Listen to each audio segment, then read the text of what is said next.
Sunday morning and welcome into the Hook'em Hoops podcast brought to you by the Field of 68 and BetMGM. My name is Jason Conander. I'm joined by my co-host Zach Davis. No Tommy Yarish today as he's on Cowboys duty with America's team playing in Monday Night Football tomorrow. But Zach and I are here to hold down the fort fresh off, leading off the show, a Texas win on the road against NC State. Zach, your initial thoughts?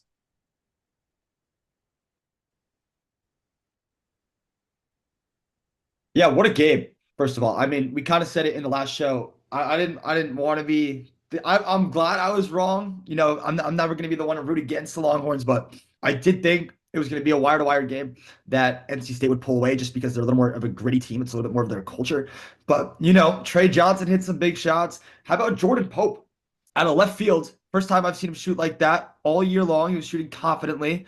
Um, So it was really fun to watch. It was one of those games where it's like anyone can win, and Texas hasn't really had that. I think they have like the 350th strength of schedule coming into that night.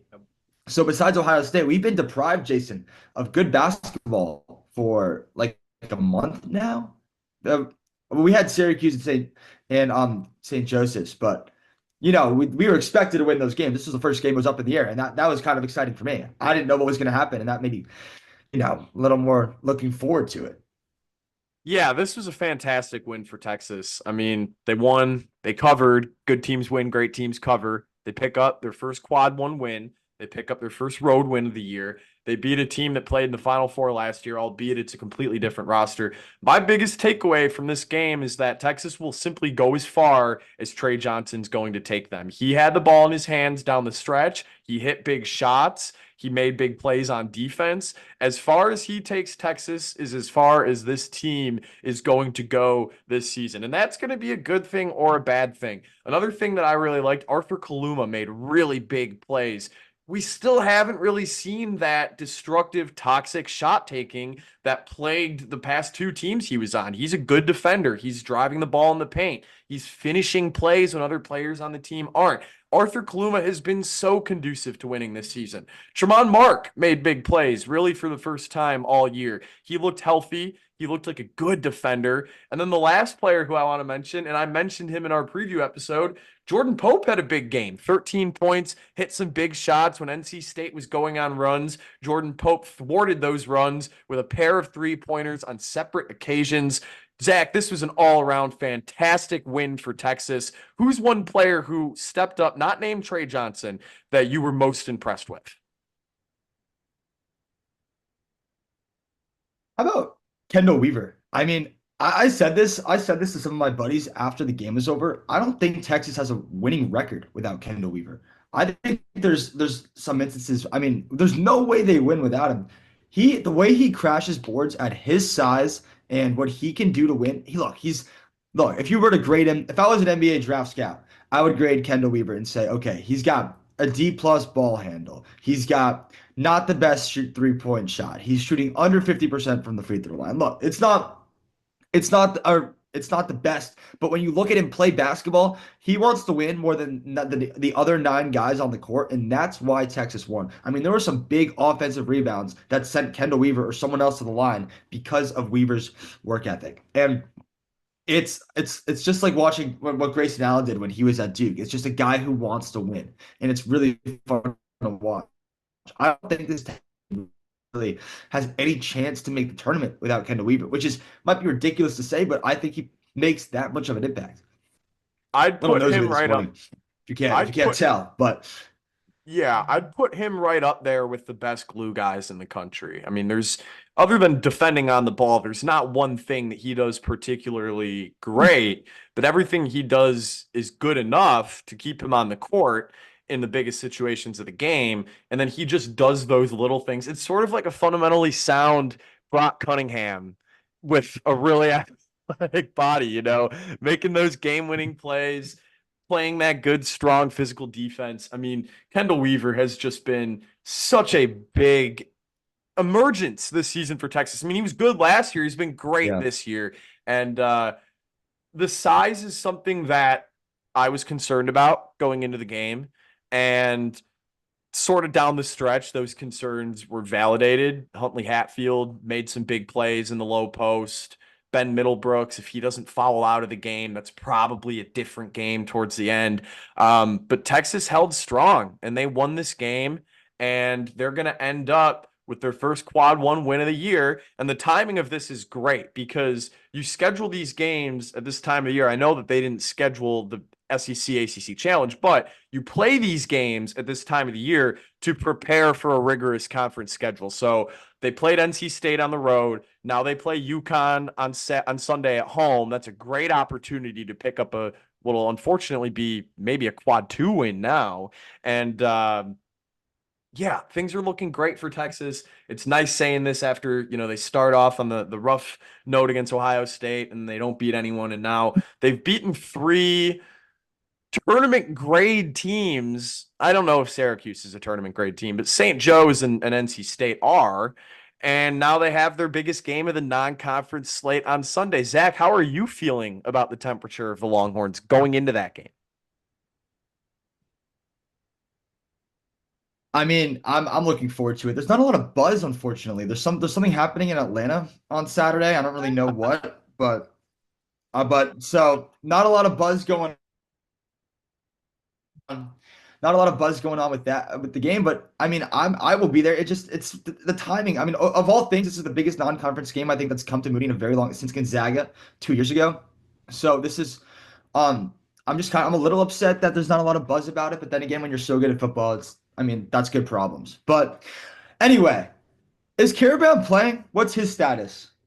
We'll find out on Sunday. I mean, Okay. he probably, maybe. I think it depends All on right. if it was a concussion or if it was a neck injury. He'd be out of protocol by now, you'd think, if it was a Yeah. concussion. It's okay. So this is how I feel about UConn.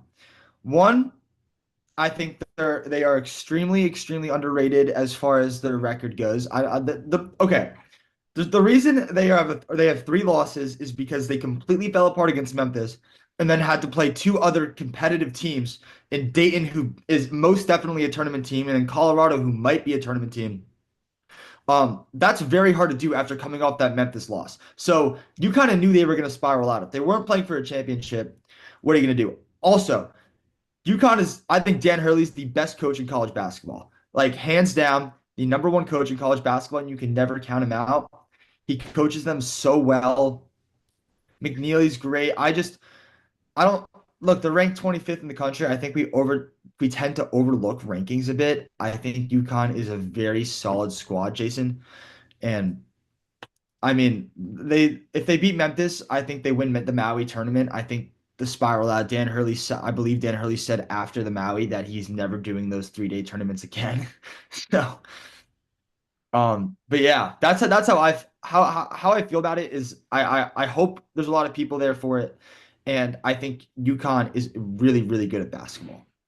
I agree with that. I think, yeah, there's no doubt in that. They've got the last 2 national championships. Yeah, no, but if they're ranked 25th in the country, and that makes you know what I'm saying? Like, it makes the buzz Yeah, kind of down of it, but I like, Texas is going to be favored in this game, I would by the think. way, they are.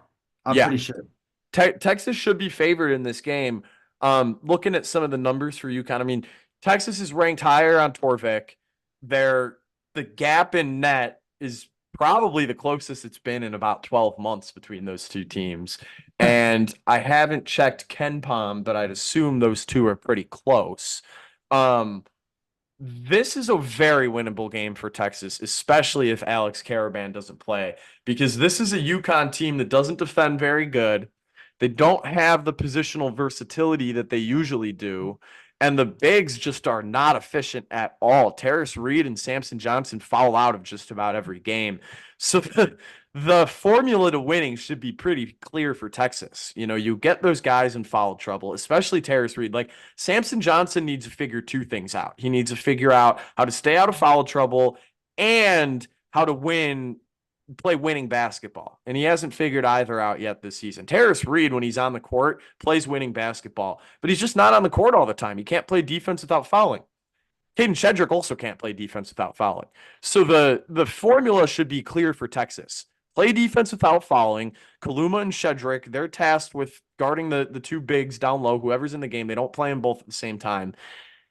if you can neutralize the size for UConn, that's how they won their last two national championships, essentially, on the backs of Adama Sanogo and Donovan Clingan. And then you let the guard play itself out how it will. I think Texas has the advantage there. Solo ball's been good this year. Trey Johnson's going to be guarding him. That's going to be a pretty tall task. Or maybe they'll put Trey on Hassan Diarra. Kendall Weaver should be on solo ball. Solo ball's been UConn's top scorer this year. And then you have the former Texas target, Liam McNeely, who I think will be the toughest guard of this game because he's the most positionless player on the UConn team. So how does Texas attack Liam McNeely? Maybe Trey Johnson guards him. Liam McNeely's only an inch taller than Trey Johnson. So that's the aspect of this matchup that I'm the most looking forward to getting into once these two teams start playing on Sunday. Where do you think this game's going to be won, though, for Texas? I mean, we've been saying it all year. Jason, like, how is the rebounding going to be? Is it going to be? And I get against NC State, they out rebounded. I mean, Kaluma had 15 boards. They Yeah. out rebounded NC State by 7, and that's a tall team. And at the end of the day, I think it's going to come down to rebounding and how well we say it every game, but how is Trey Johnson going to shoot? Those are the two things. They got to win the rebounding battle, and Trey Johnson's got to shoot at a high clip. When you play a team that's this good, has this much talent, they might have Caravan, they might not. With or without him, Texas needs to shoot, needs to get good looks. I know Arthur Kaluma did go through 11 last game against NC State.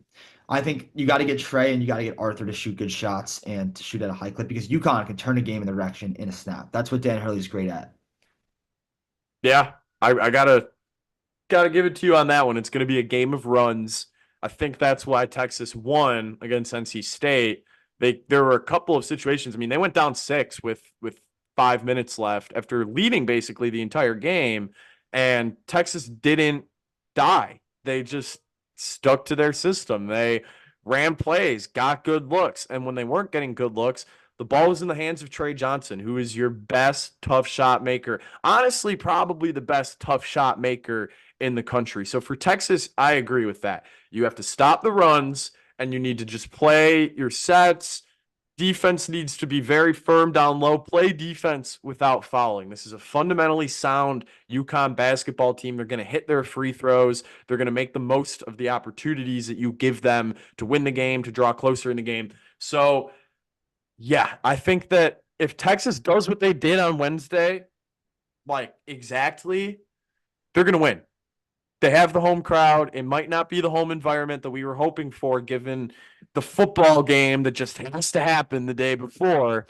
But I think the Texas is in a good place here. So They're selfish. catching a reeling UConn team. Yes, they did just beat Baylor, but I kind of disagree with you in the sense that I think UConn's true colors showed this year. We hadn't seen the championship DNA out of this team yet this season, and then they went to a tournament setting and looked like anything but a championship team.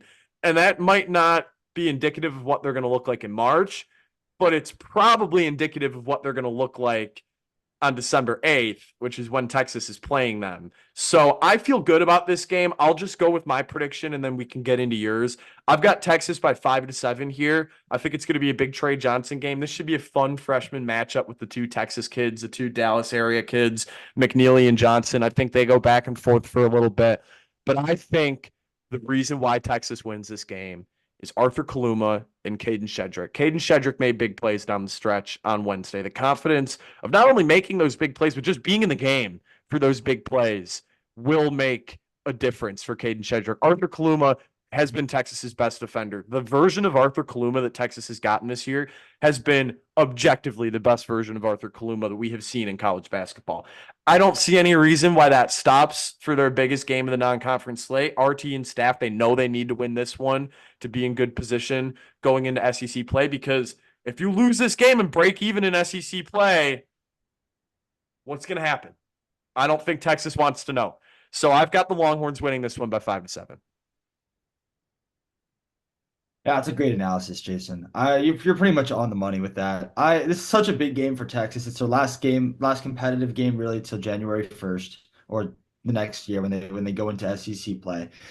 And who knows what's going to happen with that. So they really have to jump out here. UConn has proven to be a poor team down the stretch. They are 1-3 in games that are close, which is a new thing for Dan Hurley, I believe. I mean, they couldn't bring it together. So in Texas against NC State proved that as long as we stay in it and give ourselves a chance, we can win. And that's how I see this game going. I think UConn will have a lead for I'm going to say 25 to 30 minutes. But I think Tech going to escape with the win. I think it's going to be to the wire. I think the home court advantage is going to be a big help. But I think Texas is going to escape by 3 or 4. I hear you on the home court advantage. And I like that prediction. I really do. 3-4. I've got 5-7. So anywhere in that window of 3-7, one of us is going to be right. And I feel good about that. The home court, one more thing before we say goodbye for the show. There's no reason why this shouldn't be a good crowd. From what I've seen, Texas has not sold out its ticket allotment for Atlanta. I don't go to UT anymore, but I'd expect a whole lot of students are making that road trip. For those who aren't, if Texas wins the SEC championship on Saturday, everyone's going to go out. 6th Street's going to be wild. It's going to be I'm losing the word, but it's going to be an unforgettable night of every single person's college experience.